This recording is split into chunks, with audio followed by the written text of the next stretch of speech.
Makibahagi sa aming balitaan, i-like lamang ang aming Facebook page o di kaya i-follow nyo kami sa aming YouTube channel. Para naman po sa inyong mga comments, suggestions at public service announcement, mag-email lamang dito sa IBC. Kaibigan, naway isaalang-alang natin na nandito pa rin ang banta ng COVID-19. Kaya laging mag-mask at maghugas upang makaiwas. At yan ang mga makabuluhang balitang aming nakalap. Muli kaming magbabalik bukas. Maraming salamat, Pilipinas. Ako po si Brian Castillo at ito ang IBC Tutok 13. Kaibigan ng bayan, kaibigan ng katotohanan.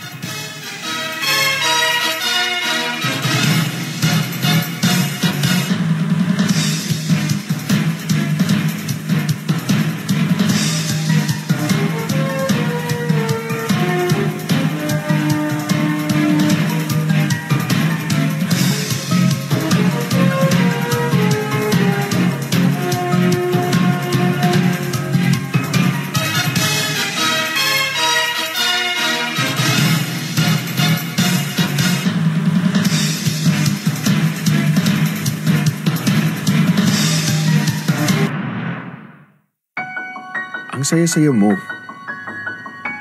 Excited ka nang umuwi.